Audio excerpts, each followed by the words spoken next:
Right, thanks very much. First of all, massive thanks to Catapult for inviting me today to come and talk to you. I'm going to say this first because I've now realised that everyone in the room is academic or predominantly academic. I'm genuinely an applied scientist, and I say that with sort of a caveat of, as the presentation develops, it's not to say I don't value and respect and understand the challenges that I face with academia, but I'm very much in the field as a biomechanist working with athletes and coaches. That's my little note to begin with. Little bit of background about me without people knowing. Previously head of biomechanics for the British track and field team into the lead into London. Senior biomechanist at the Institute of Sport from 2003. I think one of the first sports scientists involved in the sort of evolution of the institute. Right through to 2007, and then took on the role direct with the governing body.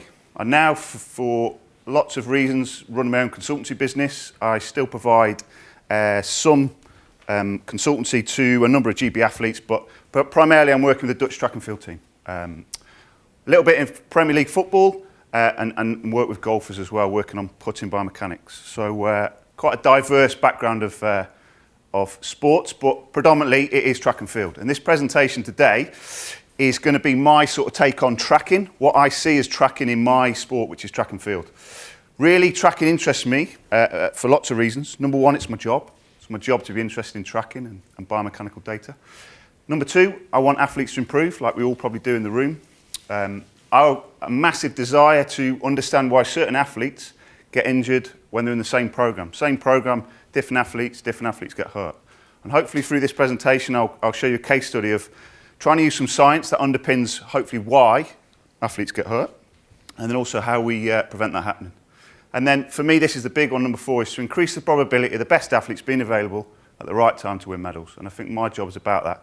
It's genuinely about trying to get people on the podium to win medals. I think some people in the room might be team sports, so you probably work on this sort of cycle, some familiar face in the audience, of every Saturday to Saturday. The challenge is Saturday. For me, the challenge is every 4 years. And it probably thinks, well, that's easy, right? Every 4 years, you've just got to gradually build up each year. You can make a few mistakes along the way, but this is the major interest in why tracking is really important. If you look at some of these stats here, if you look at the middle picture, Di Green, 2011, the guy is unbeatable. Absolutely unbeatable. He's world lead, world's best, he's world champion. He's probably gone 4 or 5 races unbeaten in the Diamond League Series. 2012, big year for him, home games. He's going to be a superstar. He's going to do it. They go to training, and all of a sudden they come to a competition, early sort of season, and he does something in his groin. And from that point on, one bad decision cost him. So world lead, and he doesn't compete in the games fit and healthy. And that for us is hard, especially when a team, the GB team, I know we took a massive team of maybe 100 athletes, but the reality is there was only 10 or 12 athletes who were going to deliver medals. And it's our job, support team, to try and maximise these people who are world's best, world leads, to try and get them into the shape at the right time, in the right moment. But generally, as a team, 15 to 20% of the athletes in that team will be compromised in some way. So training leading in 8 to 10 weeks before will have been some compromised form of training. Another one there, Radcliffe, you can see, world record holder in the event, home games, doesn't go, doesn't compete, or does compete, but not very well. And this is my other interest. So this was a video which was given to me on day 3 or 4 in my job. Hopefully it plays. This is high-speed video, right? Back in the day, 2003, we had a high-speed camera which was this big, cost millions of pounds, and we had it for one day. And my colleagues before had got this information from a university in the day, fantastic information. I was asked by the doctor at the time to say, right, why does this guy on the left-hand side always get injured? So I come in from university and I think, right, this is easy. So I'm thinking about symmetry, I'm thinking about angles and shapes, and you know, I've done a PhD, I know what I'm talking about, fresh as straight into my first job. And so I'm looking at things like alignment. So I look at the guy on the left, firm feet, shoulders down the track, really stable pelvis. I look at the guy on the right, he's got all sorts of torsion, rotation, hips are doing one thing, side flexion, twisting on the floor, knees rolling, there's all sorts going on, right?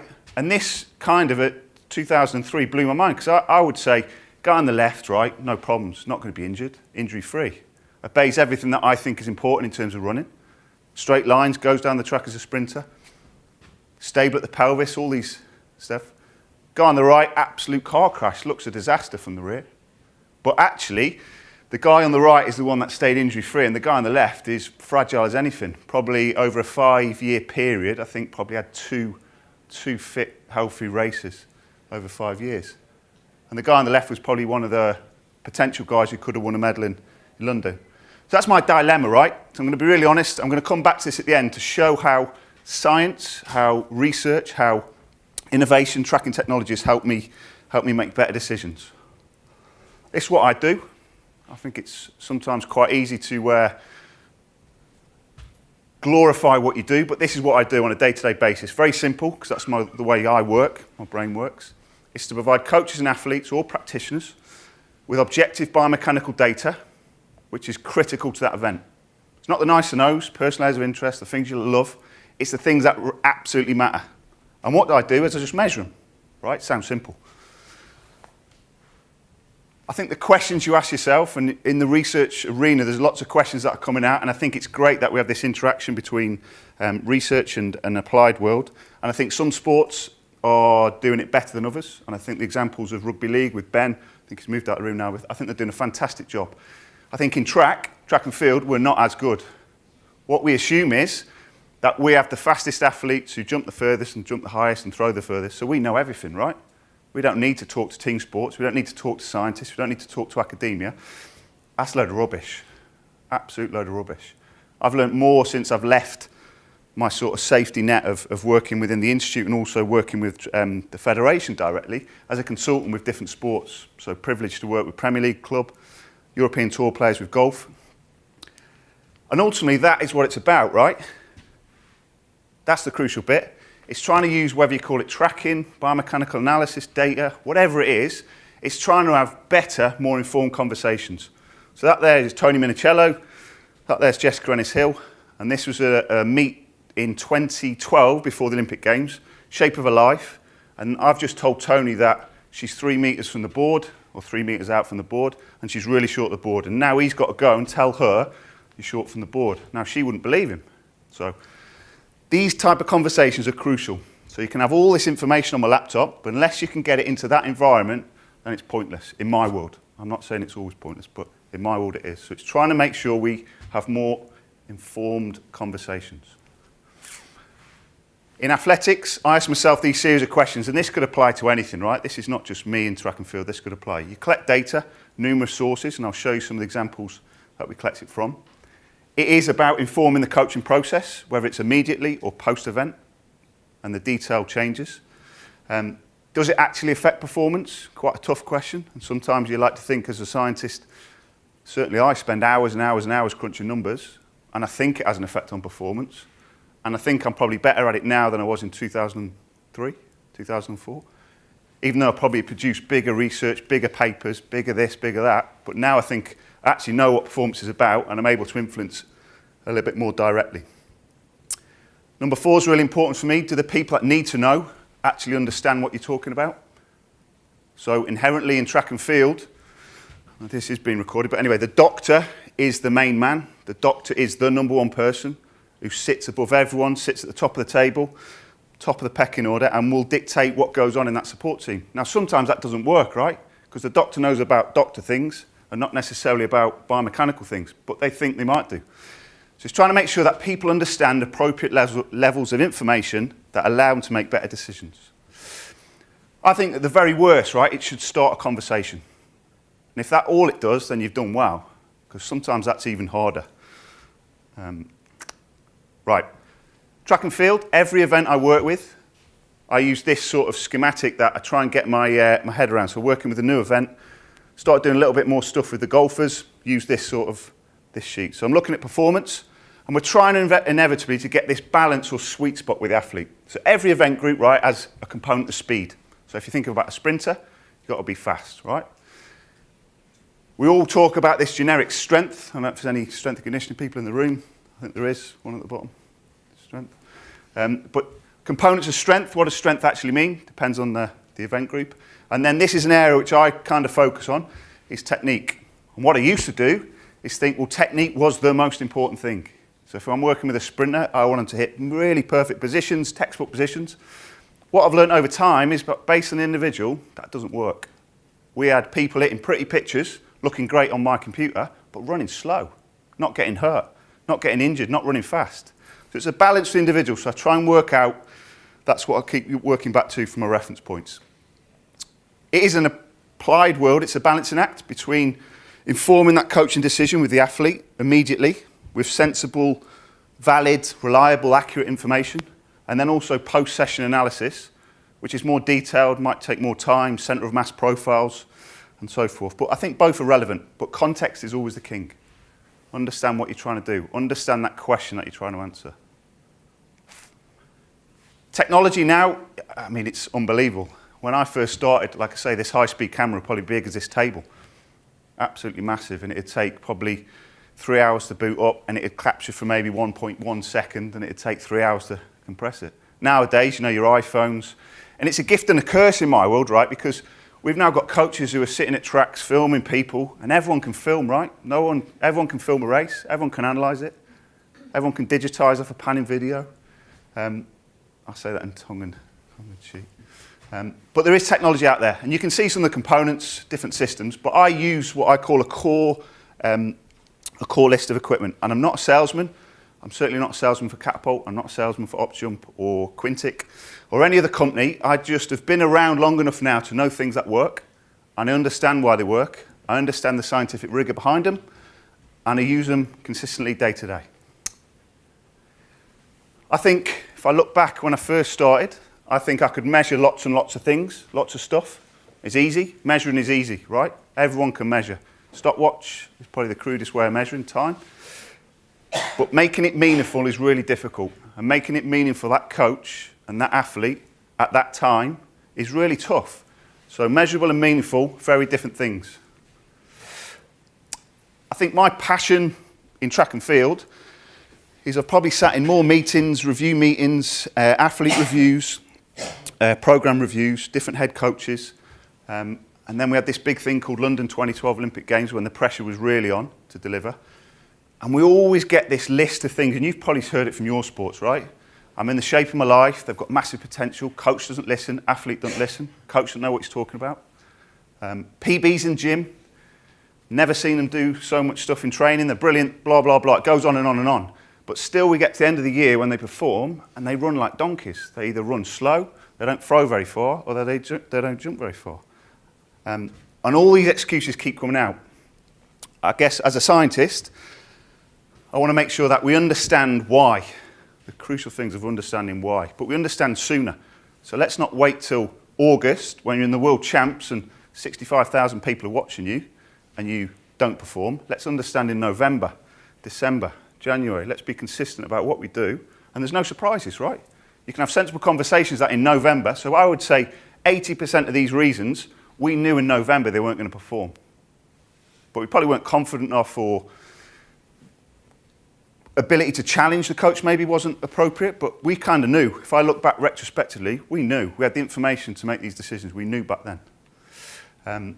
Track and field has got sort of a long-standing history in speed for obvious reasons. Right? Most events are dictated by speed, whether it be 100 metres sprinting, long jump, triple jump, even the throwing event. Speed is the number one driver of successful performance. So we've got a culture of using things that measure speed, and there's lots of them. Video, normal video players, video cameras, 50 hertz. We've got high-speed video. We've got OptiJump, so I'll explain what that is after. Speed guns, timing gates, force platforms, EMG, you know, the list goes on. And then we've started, over the last sort of 6 months, with Chris Barnes has allowed us to sort of test a few units just to get an idea of can it add any value to what we currently do. So I think we've got a really good understanding from all these systems of what athletes do. But athletes still get hurt, and athletes still don't perform. So I think the sensitivities of some of this information is not there. And hopefully the Catapult units will give us another avenue to try and understand that performance a little bit more. I think with all this stuff, all this equipment that we use, you've got to go through the scientific rigour with it. It's got to be reliable, valid, accurate, all them sort of things. And I think it isn't buzzword bingo. It's absolutely critical. You've got to understand the assumptions that these things make. You've got to understand how the data is generated. So when you're comparing an OptiJump against a Laveg, against a Brouwer timing system, and the Brouwer timing system says this athlete's running 10.2 metres a second, and my speed gun says 9.3, we kind of know there's a problem there, right? Straight away with the coach. They're not going to be happy, athletes running slow. But there's an understanding and a reason why. If the gates are at 9 metres apart when they should be 11 or 10 or 12, then there's a problem. And it's consisting that information. I put this up, and it is a bit of a loaded statement, but genuinely we have a situation in track where if you're at a track meet or you're at a training venue, you'll hear doot, doot, doot, doot, doot, doot, athletes, doot, doot, doot, you know, stopwatch, coach. And some of the times that we get in training is world records, like unbelievable. Guys are absolutely flying in training, day in, day out, they are flying. We have the fastest watches, not just in Great Britain, we have them in Holland, we have them in Germany, we have them in America. And it blows my mind because I'll get the cameras out and we'll film and we'll do an assessment maybe every 6 weeks and we'll say, okay, look, give me a stable session that they do. Okay, 300s. We get a 300 and we might say 32.3 off the cameras. 32.3? I've been running 29.6, 29.7. And the reality is, like, it's a load of rubbish, isn't it? Like, it is rubbish, but there's a belief system that sometimes is more accurate than the technology you use. And that's a challenge I genuinely face, is my stopwatch tells me, so if the athlete is going like this, they've already done 2 steps, he's like, boop, because he wants to let everyone know that his athlete's in great shape, right? And he's shouting out as loud as he can in the middle of the stadium, 29, 30. Now, come on. But it is a genuine thing. It's a genuine thing that does make my job tougher. Benefits of tracking, I think I've probably gone over that a lot. It's to try and shape and guide conversations with the coach and the athlete. It's to prevent us talking about things that don't really matter, so talking about stuff, what I call stuff. And it reduces that information overload during the feedback process with the coach and the athlete. For me, the immediacy of information is crucial, right? You only get that moment once. So the athlete runs away, does an acceleration from blocks to 30 metres, they come back, they want to know what they did right, they want to know what they did wrong. Invariably, they want to know how fast it was. We've got technology that allows us to do that. And I'm going to show you a case study of an athlete which I've started working with since 2016. I'm going to show how we apply this technology to make better decisions in training. And so in track and field, we've got a great understanding of kinematics, so how the body moves, right? We really are nailed on. Research is pretty clear about it.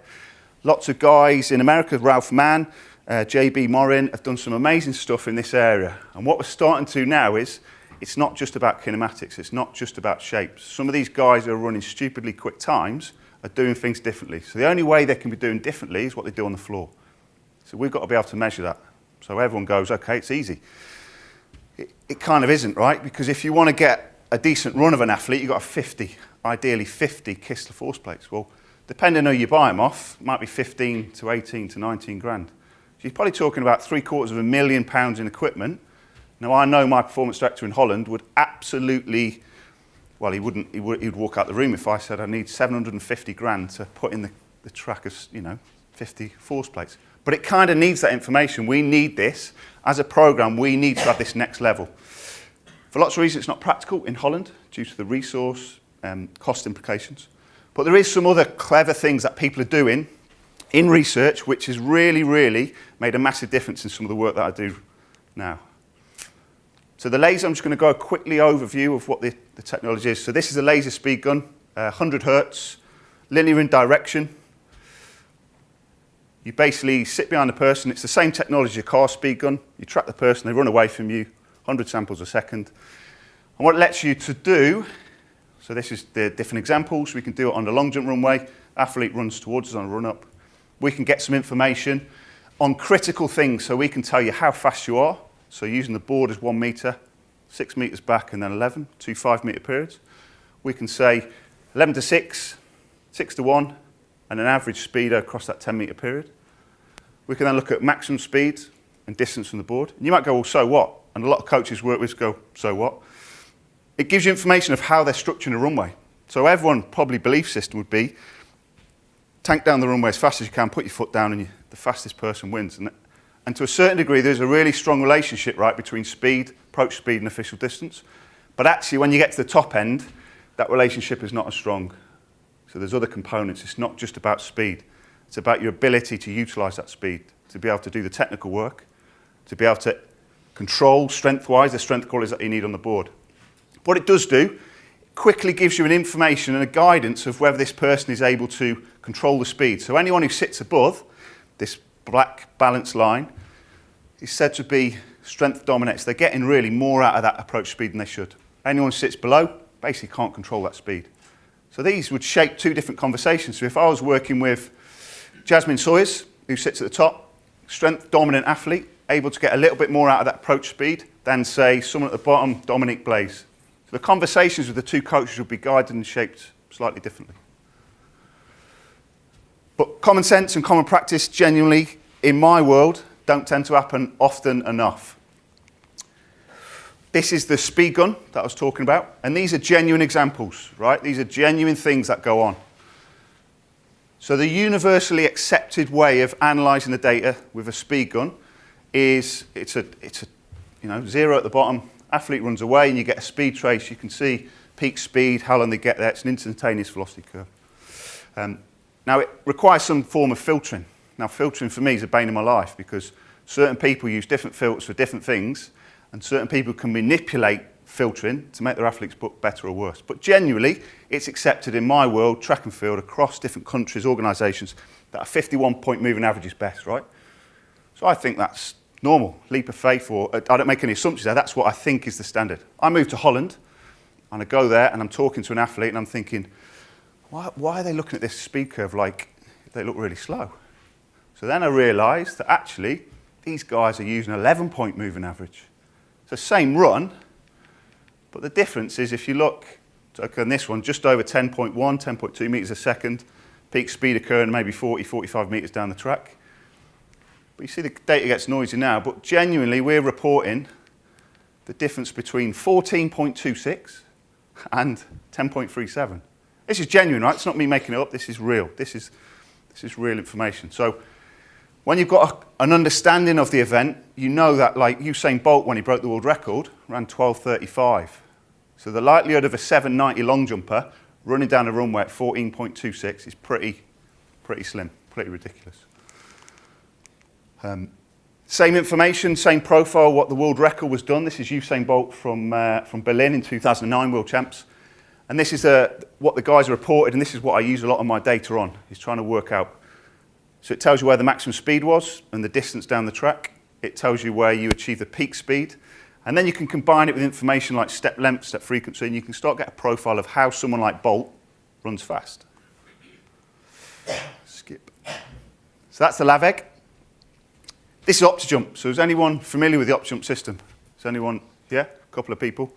So OptiJump is basically like each unit is 1 metre, and you can series link it down the track, in linear direction.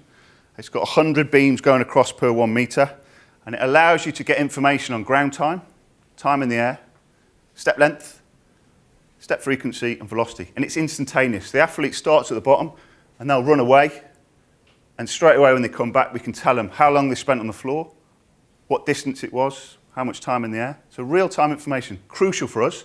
This is one of the exports that we do. It tells you the velocity there. You can also see the cumulative distance. It will tell you the step lengths there, the speed. So it gives you a good idea, right? So if we know that certain people have got a step length difference at the beginning, we want to get them to 50 centimetres, we can instantly tell them, yes or no, did you get there? So it's informing that process.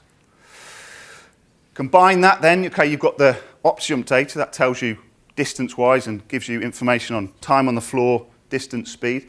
And then we use Quintic. Now you can use any system, this isn't me selling Quintic. But what Quintic allows me to do is look at 4 different views of the athlete. So top left, we've got the athlete at the beginning, so 0 to 4 metres. And then we'll get the athlete from the side from 4 to 8 metres. And we can synchronise and play through. So we can say, okay, if you did spend too long on the left leg and it was too short, then what did you do? And I call this feel and real. So with the golfers, they put a ball, and normally they blame the club or they blame something else, but bad read. But they want to know what it felt like and what was the reality. And that's what I'm trying to do with the track and field guys. What did it feel like to you as an athlete? And what does it look like? And then how do we make decisions that make it faster or better? We've started now tracking. So instead of centre of mass tracking, which takes a long time, so it might take 90 minutes to do a 5 or 6 metre field of view, left, right, so 2 complete steps. We're now putting a marker on the hip, and I agree, right, it's not centre of mass, I agree all the things around it, but what it does do is tell me information on how fast that marker's going. And we've done some internal studies that look at it in comparison to high-speed centre of mass calculations. And I'm pretty comfortable with the shape of this, but it tells me now not only what optimum says as in per step, it's telling me absolutely at every, 150 frames per second of video. And then we can overlay and compare good and bad, benchmarking when you ran fast, when you didn't run fast. So we're using video to provide context of the other data sources. Right, so gone through the kind of the technology that I use. I'm now going to show a case study of an elite sprinter that I work with. I've taken the names off, right, but you can kind of guess. I work for Holland. You can kind of guess who it is. But I wanted to be quite sensitive around it, but it's really difficult, right, when you show video and when you work in Holland. But I want to show that how we've used this information. So in performance, this is what I start with. So we look at the Olympic Games, and we're trying to get this athlete to run fast in Olympic Games to win medals, right? So I always look back and say, well, what do you have to do? So Olympic Games, you've got to go sub 11 to make the final, and then you've got to go 10.90 to kind of get on the podium, or you've got to go sub 10.75 to win a medal. And if you run 10.75 Olympic final, you're probably going to win it. You get gold, right? And that's the aspiration of the program, to do that.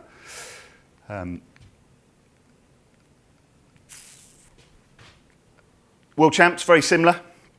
But the bottom line is that's what winning looks like, right? We've got to get this athlete to run 10.75. So how do you do it?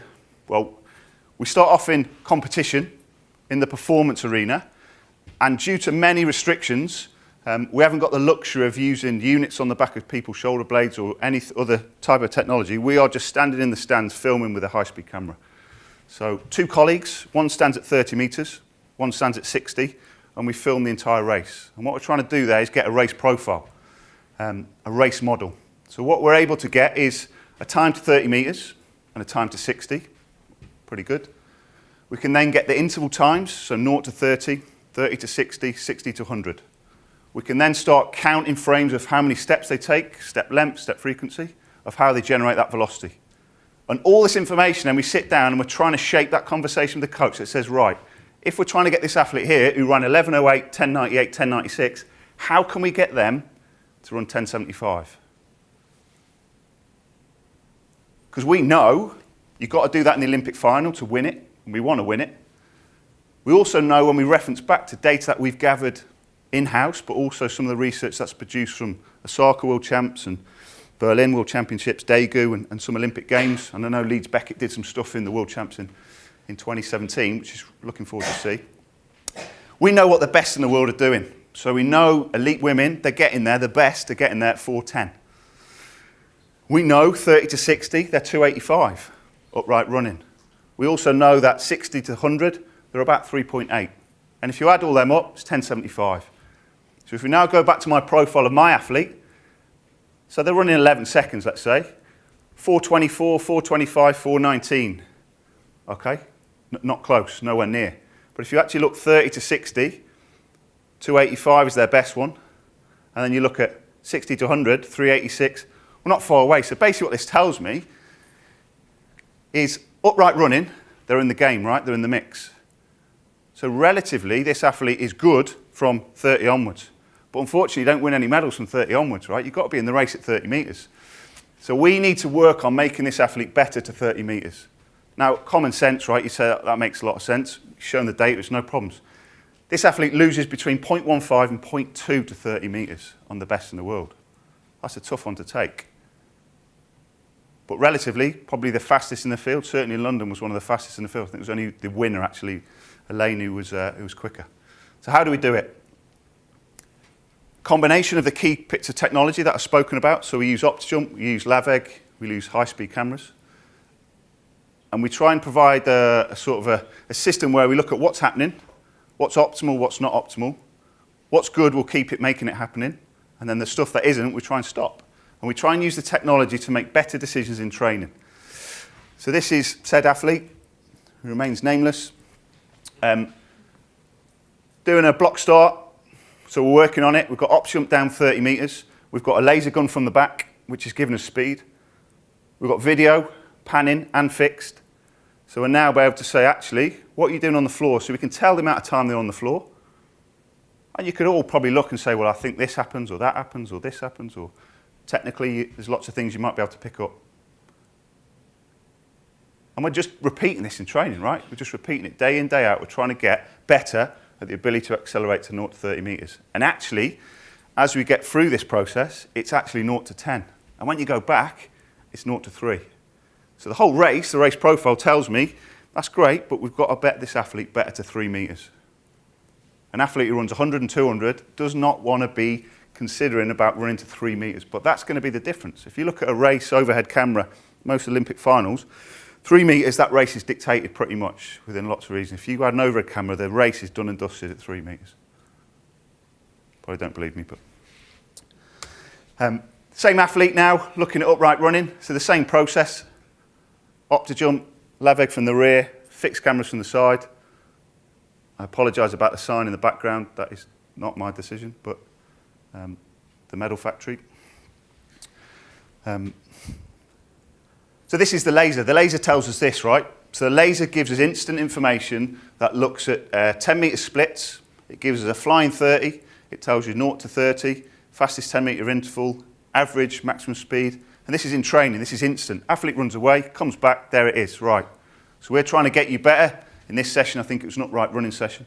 But it tells you how fast you are. So it's no like, I felt good, I felt fast, I felt slow. It's not, no. You were fast or you weren't fast. This is how we're using Opti-jump, combined with the video and the high-speed camera. And we're looking at key metrics. We look at the amount of time someone is on the floor. Top right there, we're looking at flight time. We're looking at how the speed builds, how the step length progressively build down the track, and then making sure the frequency. So you can see, right, you'd like to see a smooth curve of the ground times as they come down. So ground time should reduce, frequency goes up, and you build the steps as you go down. Makes sense, but actually it's bloody tough to do, especially with someone who's got an ingrained pattern of how they move. So we can see here, 1, 2, 3 steps, pretty good, and then flat lines. And we can see that in the velocity profile as well. If we look at the video, what tends to happen is the athlete lets the foot go flat, which means more time on the floor. Frequency drops, so velocity drops. The puzzle is pretty clear. How we fix it is tough. It's not a simple puzzle. It's not a simple one, but we are trying, and it's going better than it was before. This is Opti-jump for upright running. This isn't the same athlete. But you can see here now for upright running, we've got what I call a baseline of what the athlete does when they're moving, when they're running maximally. Ground times, you can see the red one is the left, blue is the right, and you can see this up and down nature of ground times. So they spend a little bit longer on the right, shorter on the left. You can see the similar situation, the flight times, different balances. But that, for that athlete, right, is perfectly normal. Absolutely fine, no problems. So although we've got a step length difference of 12, 13 centimetres, no problems. Not injured, runs optimally. We've tried to balance this athlete out, and actually we've had more issues balancing them out than we have keeping them here. But what we don't want to do is as the speed increases, we don't want to see these distance or the magnitudes of difference get bigger. That's what we're really concentrating on. So when I first started, that would horrify me, that profile. Absolutely horrify me, because there's loads of asymmetry, and in my belief system, asymmetry used to be bad. What I'm seeing now is it's perfectly fine, based on that individual. So if you know the individual well, then that profile for them might be their unique fingerprint, might be their blueprint of how they run. So it's based on the individual.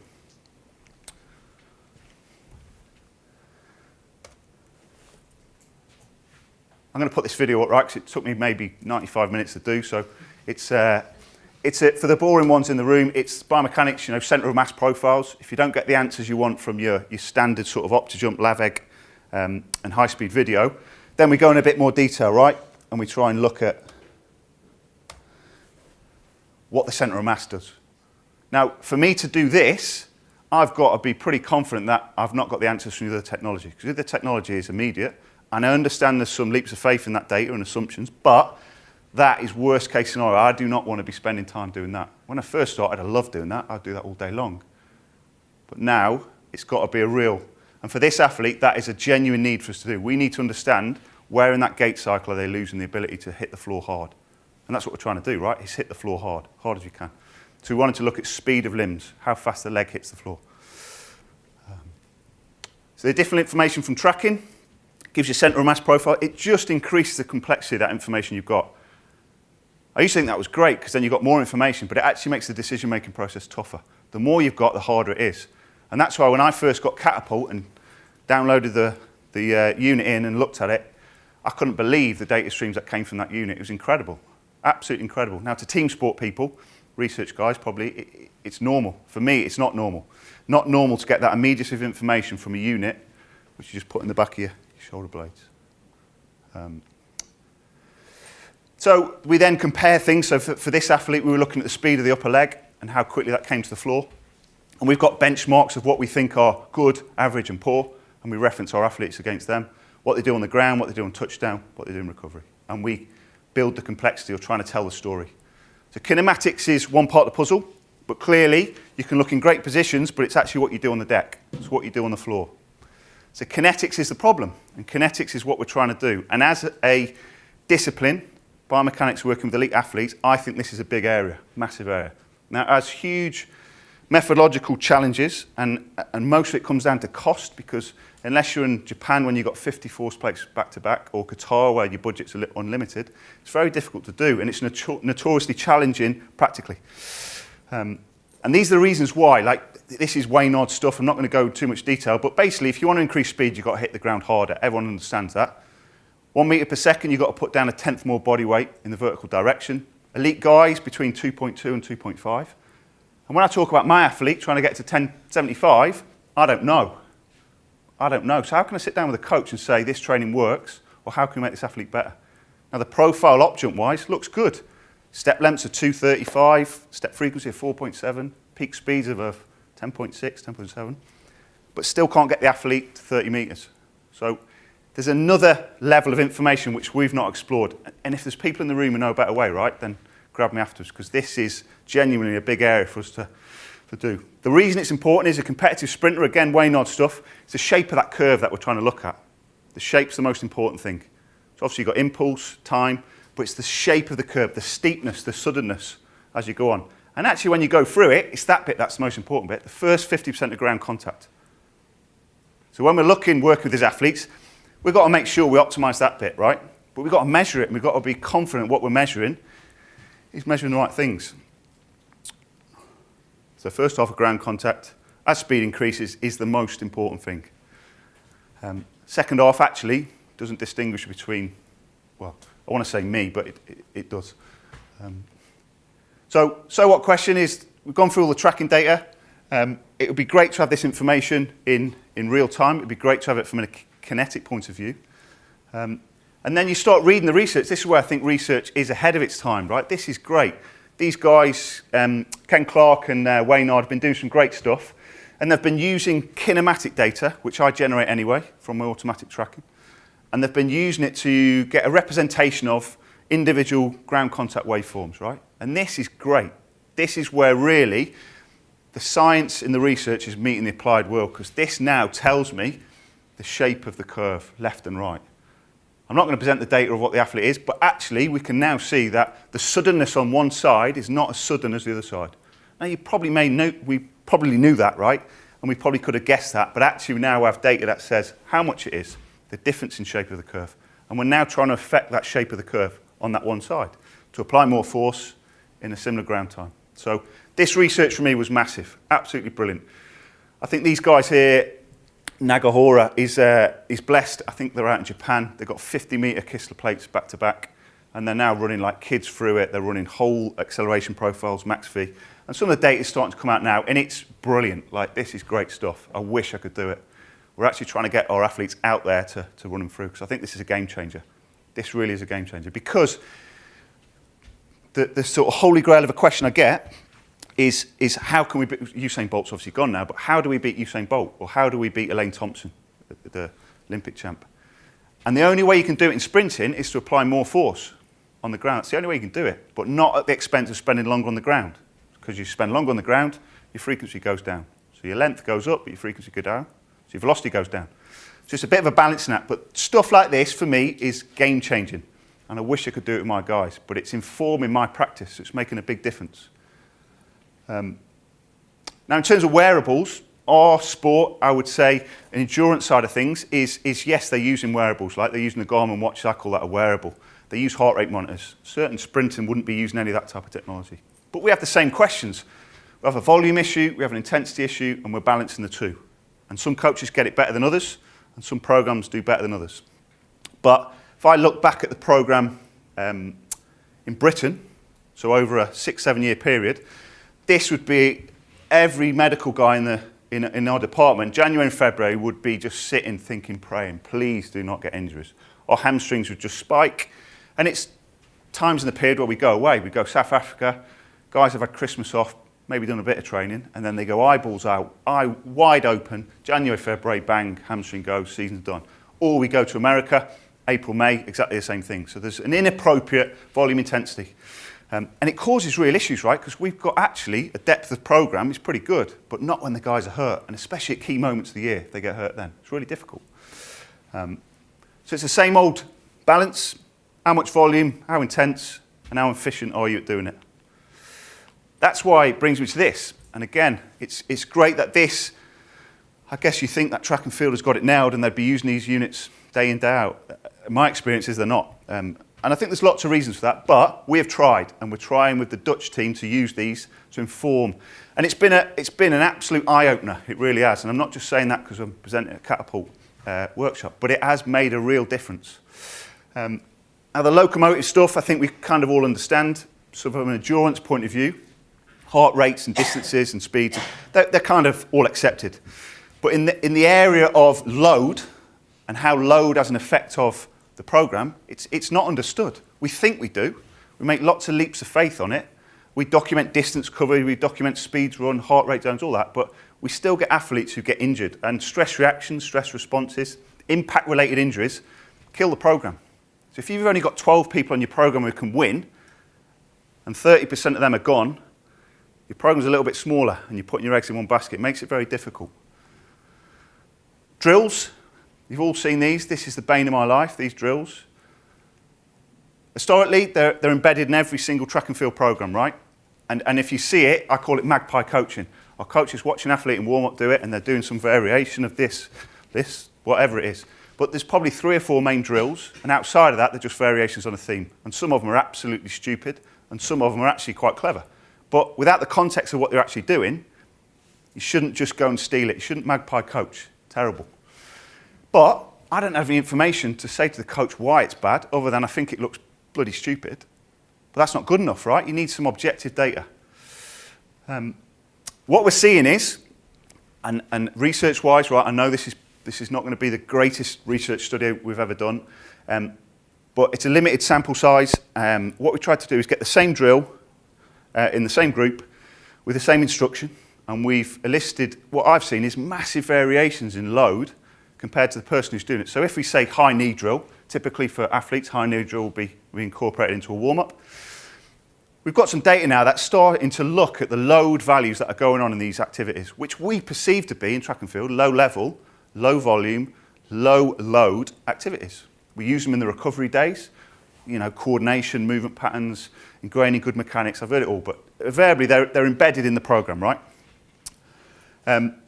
It's difficult in track because we don't really have a match relevant or equivalent. So we can't really say, well, it was 100% of volume or intensity of the game. At the moment, we don't know, so it's difficult to measure what it actually is. But what I can show you is, Barnesy, I'm going to give you a little bit of credit here. I think you lent me these slides. Football, you kind of understand this volume decreases throughout the week. Match day 2, 1, and then you get your match day. Same with the intensity. You can see the undulation, and that's kind of accepted, right, in football. There might be some variations of it, but generally there's an appreciation of how volume and intensity are interlinked, and you modulate them throughout the week based on your match day being at the end. Not the same in track. There's typically programs will follow this type of structure. We'll go accelerations Monday, some tempo type work on Tuesday, low level, more aerobic type work. Wednesday, the guys will go wide open, max velocity. Thursday, maybe a rest day or light recovery. Friday, come back and do accelerations a little bit further. And then Saturday, maybe some more extensive tempo. Rest day Sunday, and just repeat. Depends on your culture or your philosophy, whether you do a short to long or long short, but it doesn't really matter. But generally, that's the style of what people do. So this is what the loading fingerprint for me is all about now, right? We want to make sure that we understand what each athletic event group does. So it's not just about drills, it's about other activities. But we've used the units to get, and like I say, this for me was a wow moment. Like I looked at it and think, wow, this is interesting. When you actually visually inspect it, there's no difference. Let's go past this. Get this data. So we get the units, guys run maximum velocity. We started getting some information with the units on. This is 70 meter sprints. See up there, the velocity. And my understanding of Catapult software is not very good, so I apologise if I've not got it in the right format, but it gives me a smoothed and a raw. And actually what's really interesting is these values compared to LAVEG and against centre of mass are pretty good. Like we do our own in-house, what I call validation stuff, and they're good. They are, and it's really helpful if you've got athletes who sit outside the programme, outside a centralised system. We can start having some confidence in these numbers that are generated. So this is a 70 metre sprint from the GPS. Broke down a little bit more. But this is what I want to spend just 5 minutes. We're good for time, yeah? Yeah. So these are loading characteristics. Athlete A, so these are similar running speeds. So we've got running speeds here. Athlete B, 11:05, 11:01 across the bottom. And across the top, 11:21, 11:08. So there is some subtle differences in peak speeds, but genuinely we can see. And this athlete, A and B, if you look at them on the optimum, pretty, if I'm honest, very similar in terms of step lengths, in terms of step frequency, in terms of balance and time on the floor and flight. So optimum would say probably, I would say they look pretty equal, similar. But when you get these units out and start looking at it and breaking down the 70 metres, so this is cumulative relative proportional load. You can see the blue is in the up direction. Again, teach the suck eggs, but the side is the red one and the yellow one is the forwards. We had no, and I'll be honest, right, I don't know really what this means. I'm sure you guys out there have got a better understanding of what it means, but to the naked eye, when we look at these athletes, they are the same. They are very similar. But what it is they load very differently, right?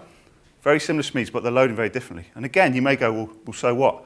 But we have one athlete here who can only do max V running every 7 to 10 days. And that is a push to get them to do it within 7 to 10 days. We have another athlete who can probably go every 5 to 7 days. Now, that has huge implications for programming. We didn't have this information. I didn't have anything to sit down with the coach, with the athlete to say. So we're getting some characteristics of load, generic load. These are drills. So again, research-wise, it's probably not the strongest research study I've ever put together, but we did the same drill and we repeated it 5 times with the same instruction, the same rest periods, blah, blah, blah, in a warm-up. Similar intensities. But you can see, again, like clearly very different loading patterns. One has way more what we call up. And the shape of the characteristics of these are just important for me to know. But I put my hands up, I don't know what it means at the moment. I've got no idea. But I know that that's good and useful information for me. Over a period of time, that will add serious value to the program. Last one is a loading profile of max speed running. You can see as the session goes on, there is a decrease in the peak velocity. And maybe we should say, you know, if I was looking back, we always have this in track is, should I do one more rep? One more rep coach, one more rep scientist. And everyone sits on the fence and like, oh. And I've been involved where we've done one more rep and the athlete's blown up. And I've also done one more where they've ran the peak, so the fastest reps. So you sometimes damned if you do and you're damned if you don't. But if we could do this real time and tell the athlete, actually, your movement signature has changed. And it's not alarm bells, right? It's changed from what you normally do. Your normal profile is that, and you've changed. So then it becomes about risk and reward. So the risk is that the profile's changed, and if you have more information about this over a series of weeks, months, seasons, then this, I think, will add real value to our program. So at the moment, it's a short, sharp cohort of people, maybe 4 or 5 athletes running across acceleration drills and max V, but it is giving us information we currently didn't know. And it is a surprise to me, I'll be honest, put my hands up. What it adds value to my program is it allows us to track multiple people across multiple nations. So we've got a centralised program with 12 to 15 athletes in there. We've also got athletes who are based in Ethiopia, based in America, based in Britain, and it allows us to get information on them guys as well. So the opportunities for me are massive. Still in its infancy as a project. So this is a challenge for the people out there, research guys. One day, it would be great if we had one unit to measure everything, right? And I know that's a probably ridiculous statement, but it would absolutely would. So the issue I have as an applied scientist is I get OptiJump, and it sits on one laptop. I get LavEgg sits on another one. I get high-speed video. And to interlink all components or software, it's really hard. Different sampling frequencies, different this, different that. It's very hard to do. But to paint that picture around the athlete, the global understanding, you've got to do it. You can't. Well, what we're finding is OptiJump tells you one level of information.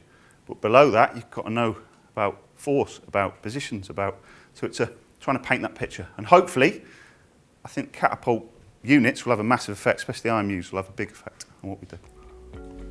Thank you very much.